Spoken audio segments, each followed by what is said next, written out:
किया था पितामह भीष्म ने। एक सांप को मरे हुए एक सांप को कांटों के ढेर में फेंका था, कांटे चुभ चुभ के बेचारा सांप मर गया। किसी जन्म में यह पाप किया था, इस जन्म में पाप का दंड मिल गया। किसी जन्म का पाप किसी जन्म में भोगना पड़ सकता है। इसलिए पाप से बचो, गलत काम से बचो, झूठ से बचो, क्योंकि तुम्हें ही मिलना है।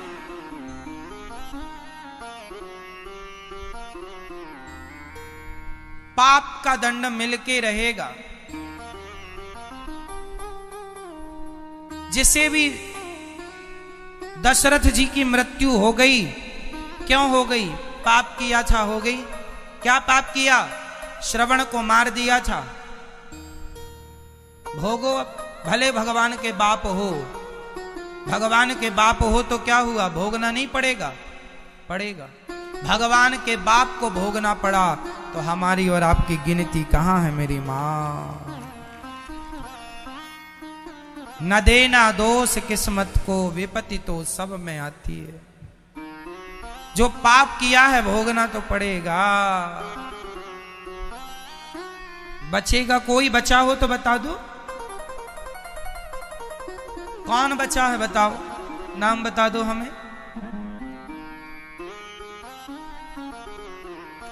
इसलिए विपत्ति आएगी, भगवान से बस ये कहो नाथ, जो हमारे कर्म दंड हैं भोगना तो पड़ेगा। भोगेंगे, पर भोगने की शक्ति आप दीजिएगा, बल दीजिएगा, हम उस दुख को, उस कष्ट को सहन कर सकें। दोष ना दीजिए किसी को। हाँ, दोष न देना दोष किस्मत को, विपत्ति तो सब पे आती है। न देना दोष किस्मत को, विपत्ति तो सब पे आती है। विपत्ति आई अंधी अंधों पे, लाल श्रवण सा पाया है। श्रवण जैसा बेटा पाके भी वो अंधा अंधी पे कष्ट आया। विपत्ति आई अंधा अंधी पे, लाल श्रवण सा पाया है। न देना दोष दशरथ को, विपत्ति तो सब पे आती है। न देना दोष दशरथ को, विपत्ति तो सब पे आती है। न देना दोष किस्मत को, विपत्ति तो सब पे आती है। विपत्ति आई राजा दशरथ पे, राम जब जा रहे थे वन को। विपत्ति आई राजा दशरथ पे, राम जब जा रहे थे वन को।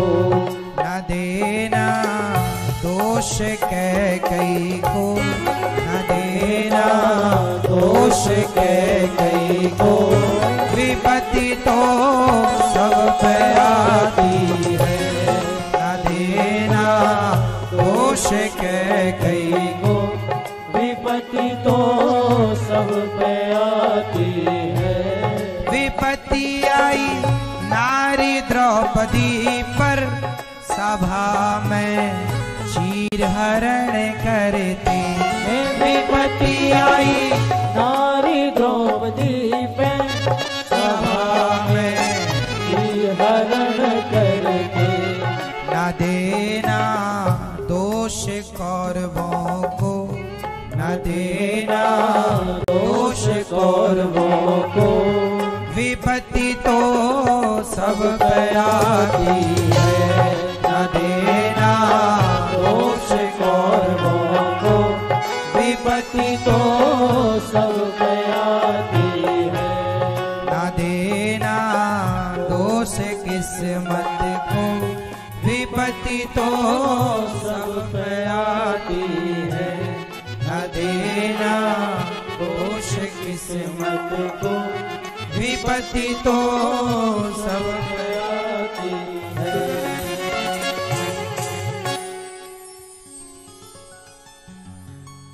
किस किस को दोषी करार देंगे हम बताइए। कुल मिला के कोई दोषी नहीं है हमारे कर्मों का, हमें बोलो मैया दंड भोगना पड़ रहा है। लिखा किस्मत में,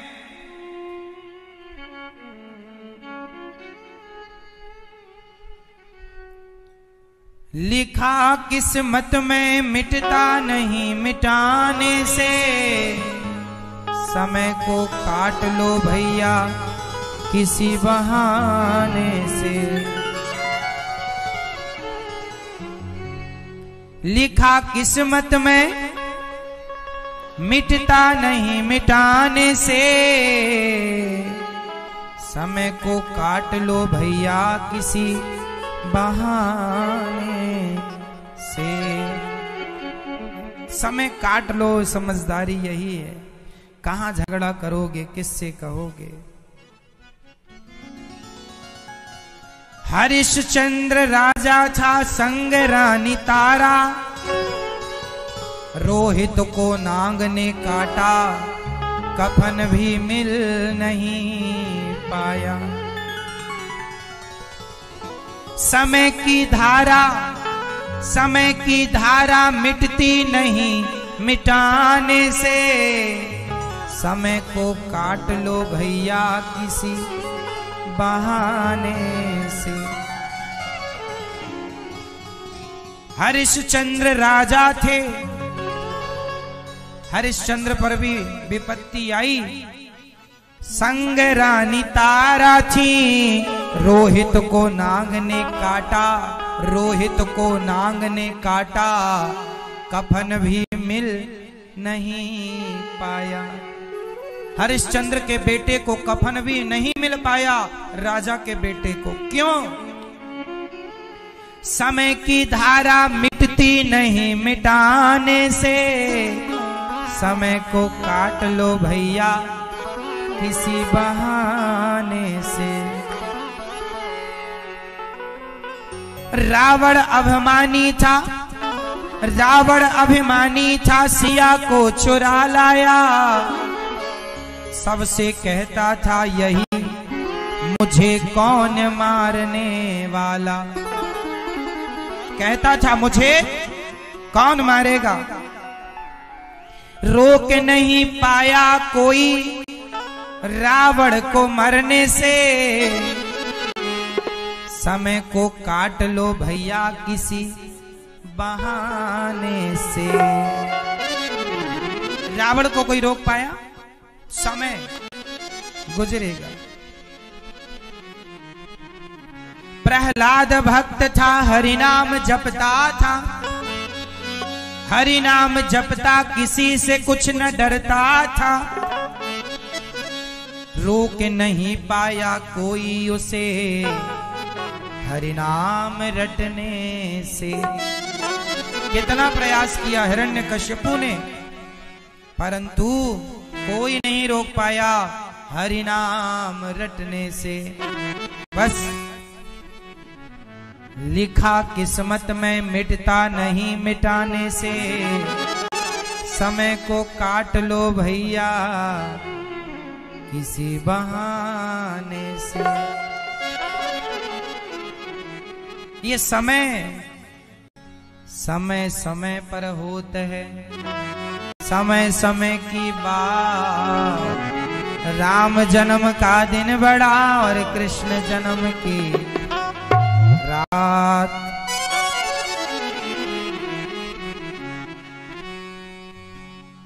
अब तो राम जी वनवास चले गए, ये समय की ही तो बात है। आपका भी समय कभी अच्छा कभी बुरा, कभी उतार कभी चढ़ाव।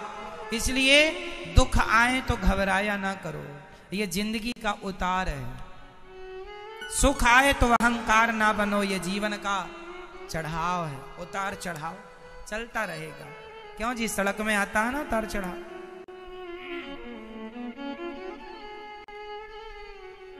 भगवान ने गोपियों को अपनाया और गोपियों को अपना करके गोपियों के संग रास रचाया।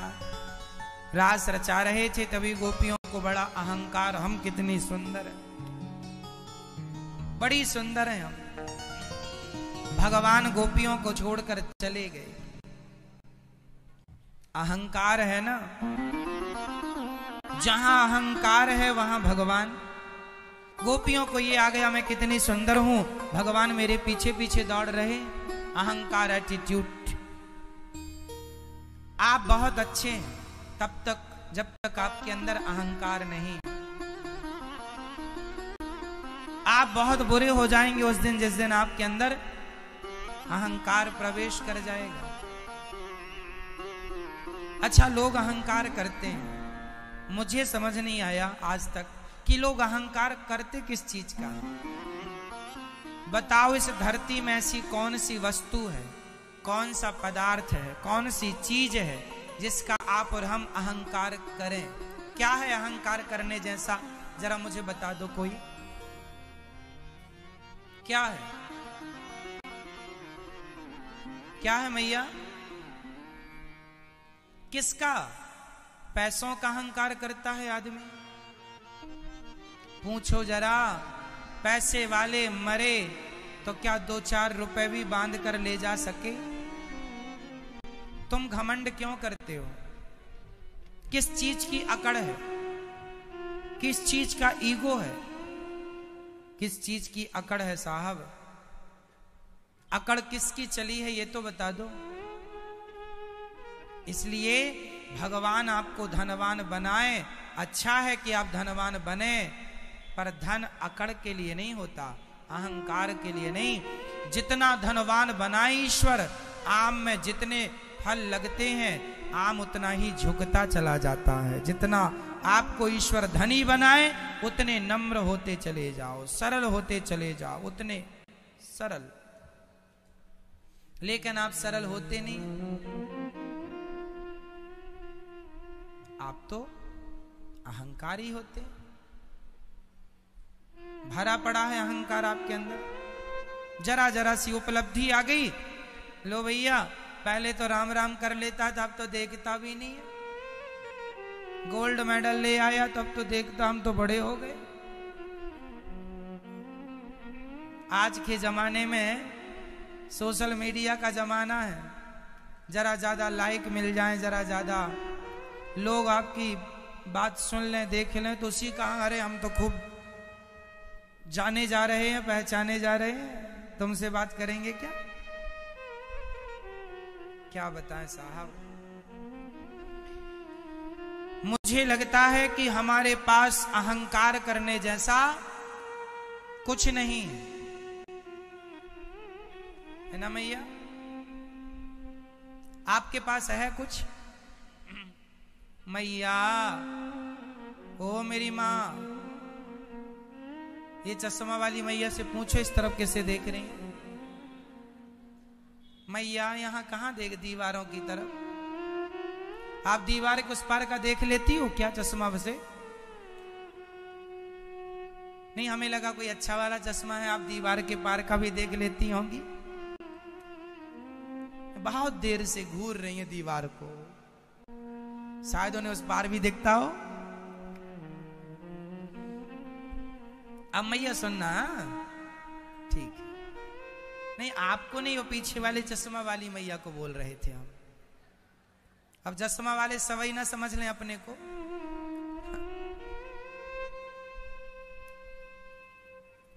अच्छा सुनो, बात ऐसी है कि अहंकार गोपियों को आ गया और भगवान ने देखा कि अहंकार, तो भगवान वहां से अंतर्धान हो गए। भगवान तब चले जाते हैं जब हम अहंकारी हो जाते हैं। कभी अहंकार ना करना, यही विनती है मेरी। हमारे पास कुछ नहीं है अहंकार करने जैसा।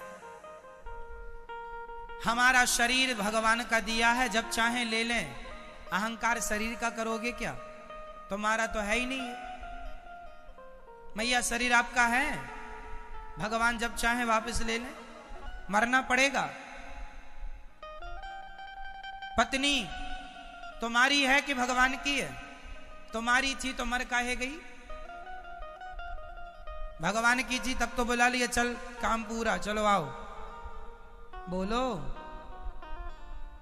बेटा तुम्हारा था कि भगवान का था?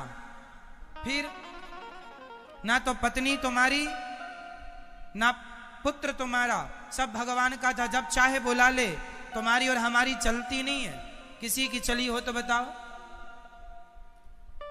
सब में ईश्वर का अधिकार है, यहां तक कि हमारे इस शरीर में भी जब चाहे बुलाए। कुछ नहीं है, कागज के टुकड़ों की यदि अकड़ है, गर्मी है, तो वो कागज के टुकड़े यहीं रह जाएंगे। कोठी बंगले हीरे मोती धरे रह जाएंगे। समय आपको क्या बताएं, आप जानते सब कुछ है। मैं प्रत्येक क्षण को बदलते हुए देख रहा हूं। आप प्रकृति में बदलाव को महसूस कर रहे हैं कि नहीं? अच्छा बताइए, आप प्रकृति में बदलाव को महसूस कर रहे हैं कि नहीं? बोलो हाँ या ना। पहले इसी पांडाल में बैठने पे ना ठंडी लगती थी, कूलर पंखे की तो छोड़ दो, यूं ही ठंडी कब?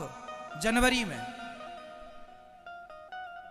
वो जनवरी से क्या फरवरी मार्च अभी अप्रैल चल रहा है, और लो कूलर चलने पर भी गर्मी नहीं जा रही है। बदलाव है या नहीं प्रकृति में? कभी आप मोटे मोटे कपड़े पहनते हैं और कभी बिल्कुल पतले पतले। गर्मी है मोटे, पतले कपड़े, सर्दी है मोटे। बदलाव प्रकृति में है, और केवल प्रकृति में नहीं, आपके पड़ोसी भी बदल रहे हैं। गौर से देखा नहीं?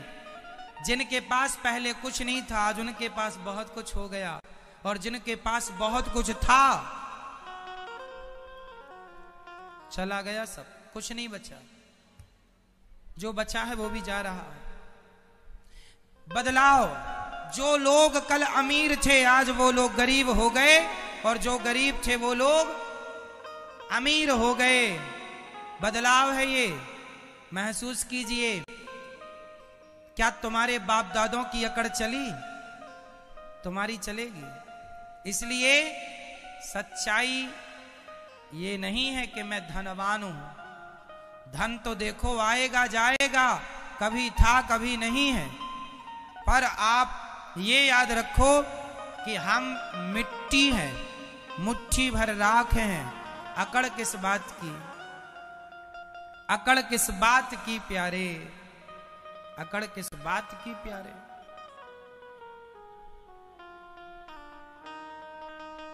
तो प्यार से रहो, सामान्य जीवन जियो। जो भी गतिविधि शरीर में हो रही है, सब ये समझो जो हो रहा है भगवान कर रहे हैं, करा रहे हैं। तुम निमित्त हो। आज तुम धनवान हो तो ये समझो कि ये भगवान की कृपा है। तुम अपनी मेहनत ना मानो कि तुम्हारी मेहनत से तुम धनी हो गए, भगवान की कृपा से हो गए। तो उस धन का सदुपयोग करो तो बना रहेगा।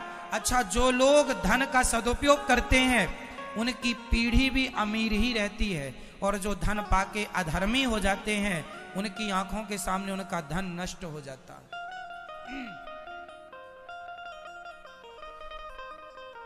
धन कंजूसों के घर भी टिकता नहीं है, ये याद रखिएगा। कई लोग जरूरत से ज्यादा कंजूस होते हैं। धन मिला है, धर्म करो, सेवा करो जरूरतमंदों की, दीन दुखियों की। हमने ऐसे ऐसे अमीरों को देखा है, करोड़पति हैं, पैसों की कोई कमी नहीं है, लेकिन क्या मजाल के किसी को 2 रोटी खिला दे। 2 रोटी किसी को खिला ना पाए और करोड़पति है। निकलता नहीं है पुण्य के लिए, धर्म के लिए। तब लक्ष्मी जी सोचती हैं इसके घर कोई फायदा नहीं आने से, वापस चली जाती है। धन आवे तो धर्म करो। पानी जब नाव में बढ़ जाए तो क्या करना चाहिए? जोर से। पानी बाढ़े नाव में, घर में बाढ़े दाम, दोनों हाथ उलीछियो, यही सयानो काम। नाव में पानी बढ़ गया, उलीछो, नहीं तो वो पानी नाव को डुबा देगा। घर में धन बढ़ गया तो धर्म करो, नहीं तो वो धन तुम्हें डुबा देगा, नष्ट कर देगा। धन आए तो धर्म के लिए आता है, आप समझते नहीं है। आपको लगता है हमारी बफौती है, तो बताओ किसकी बफौतियां चली आ रही हैं? कितनों की बफौतियां जब्त हो गई? बोलो हाँ या ना।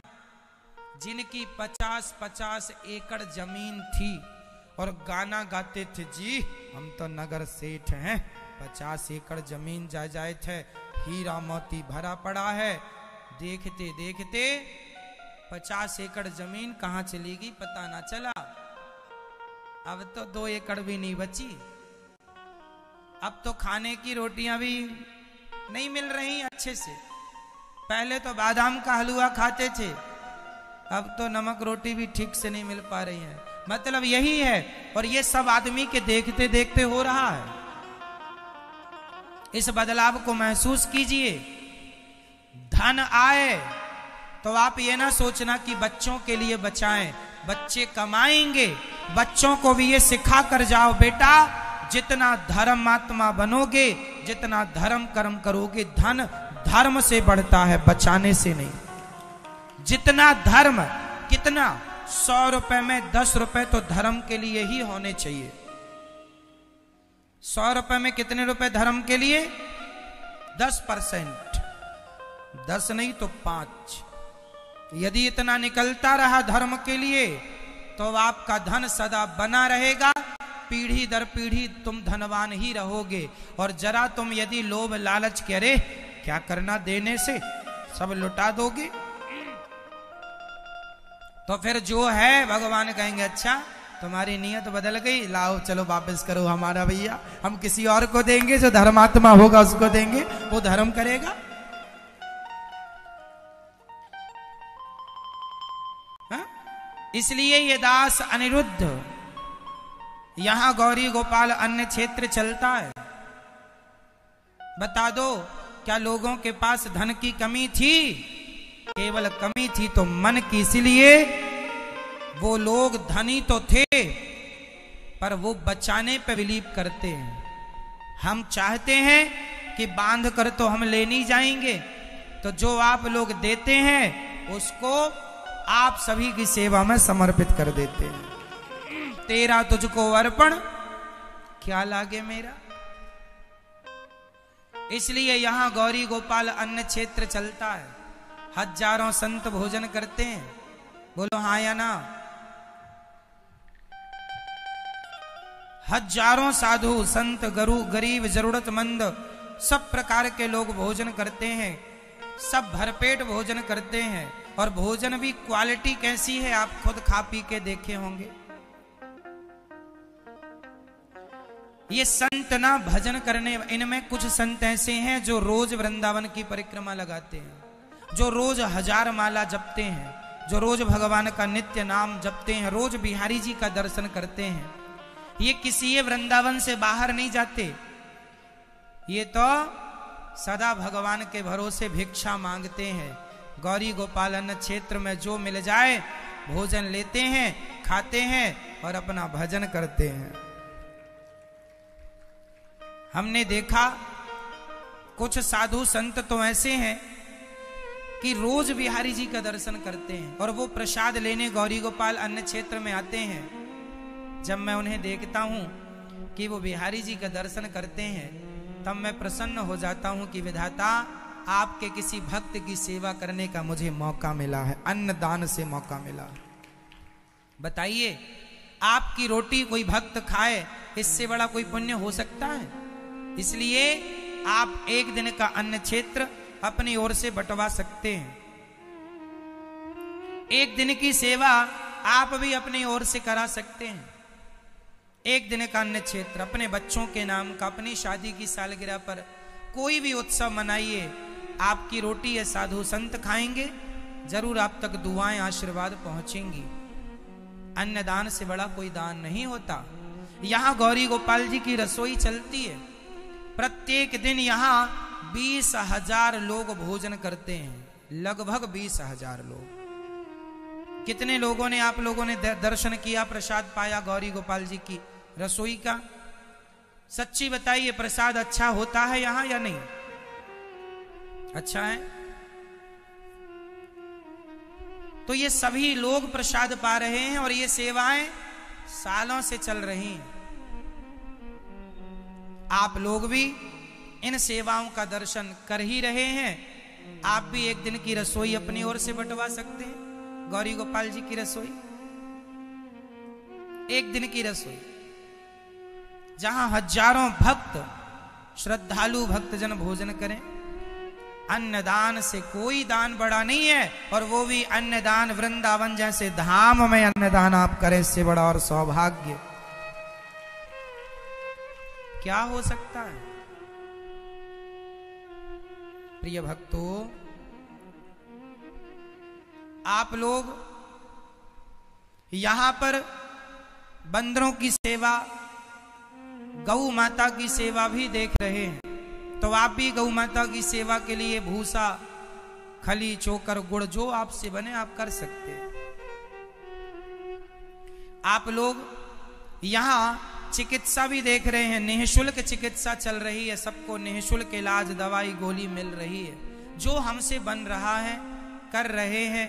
हम ये जानकर कर रहे हैं कि हम जब हमारे पास जब कुछ नहीं था, क्योंकि हमने जीवन में देखा है, हम तो भिक्षा मांगते थे गांव में खाने को, आटा दाल चावल गांव से भिक्षा मांग कर लाते थे। तो हमने भिक्षा मांगी है, हमने अन्न का क्या महत्व है, अन्न का क्या मूल्य है, वो हम भली भांति जानते हैं। हम बचपन में जब छोटे थे तो गरीबी इतनी थी कि भिक्षा मांगकर गुजारा होता था। उस दौर को हमने देखा है। उस दौर में ही हमने कभी भगवान से कहा था कि विधाता, कभी आप संपन्नता, कभी योग्य बनाएंगे, कभी सेवा का मौका देंगे। तो ये दास अनिरुद्ध की इच्छा है कि मैं एक अन्य क्षेत्र चलाना चाहूंगा, जहां पर कोई भी आए तो पेट भर भोजन उससे मिले। बचपन की इच्छा थी, आज बिहारी जी ने पूरा किया।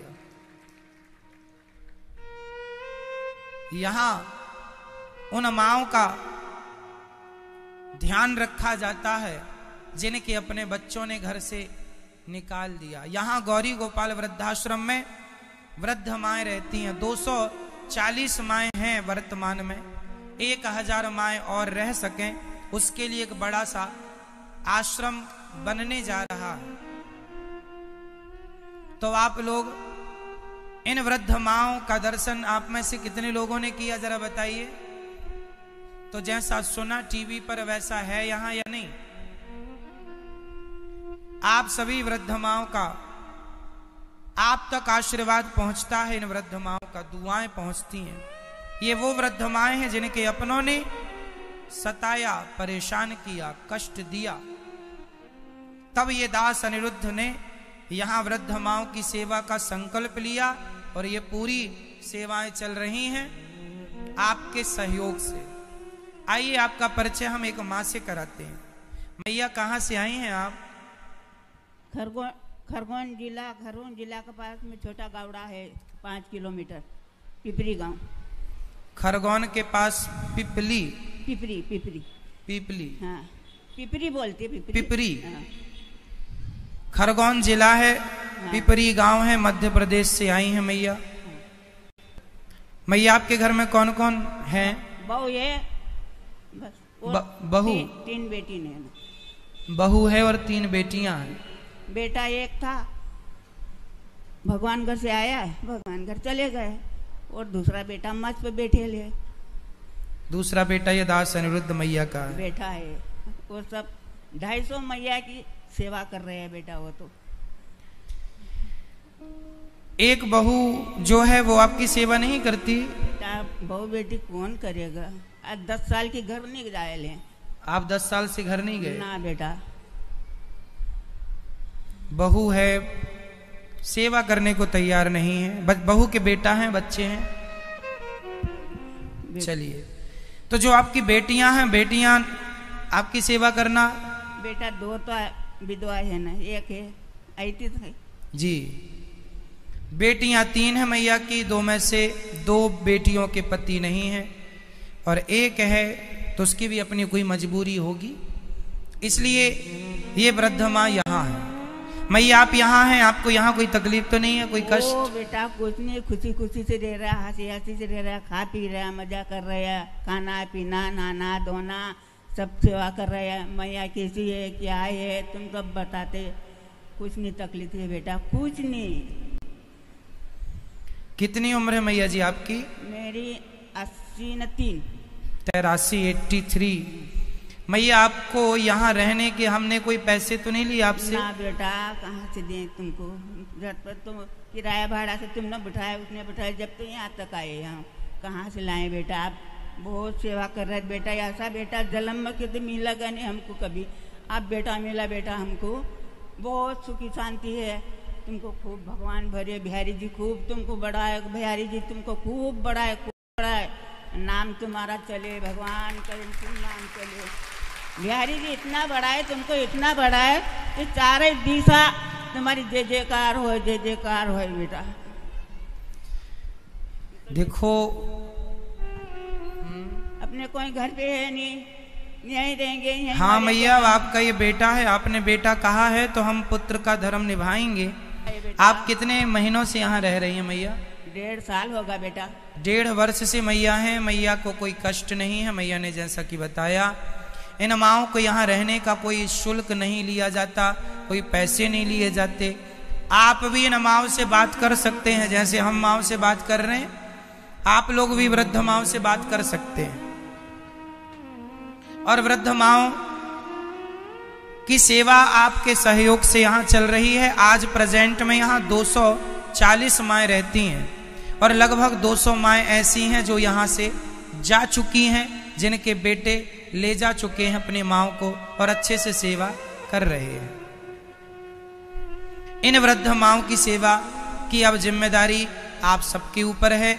आओ हम सब मिलके, बिहारी जी ने हमको योग्य बनाया है तो आप इन माओं की सेवा के लिए अपने हाथ जरूर बढ़ाइएगा। प्रिय भक्तों, आप ये आश्रम जो माओं का है ये पूरा भर चुका है। एक बड़ा आश्रम बनने जा रहा है जहां 1000 वृद्ध माएँ एक संग रह सकेंगी। आप एक कमरा बनवा के वृद्ध माओं को समर्पित कर सकते हैं। आप एक कमरा, ताकि आपके कमरे में माताएं रहें और आपका नाम अमर हो जाए सदा के लिए कि आपके द्वारा ये पुनीत कार्य हुआ। आप एक कमरे की छत डलवा सकते हैं, या फिर एक वृद्ध माँ को आप जीवन भर के लिए गोद लेकर और वृद्ध माँ की सदा सेवा कर सकते हैं। आइए, अब आप में से कुछ दानवीर महापुरुषों ने अपने धन को, आप में से कुछ लोगों ने अपने धन को धर्म से जोड़ा है। नाम सुनते हैं। मैया अब आप यहीं रहिए और आशीर्वाद दीजिए कि सदा आप जैसी माँओं की सेवा करते रहें और आप जैसी माँओं का आशीर्वाद सभी भक्तों को मिलता रहे। भगवान आप सभी को खूब धन दें ताकि आप भी अपने धन को धर्म से जोड़ें। जो धर्म करने वाले भक्त हैं, मैं गारंटी लेता हूं कि धर्म करने वाले, दान करने वाले भक्तों को कभी धन की कमी हो नहीं सकती। आइए, कुछ दानवीर महापुरुषों ने अपने आप को सेवा से जोड़ा है। भगवान से प्रार्थना करते हैं, प्रभु इन्हें दिन दूना रात चौगुना दें और माओं का आशीर्वाद दुआ इनको मिलती रहे। श्री राधे।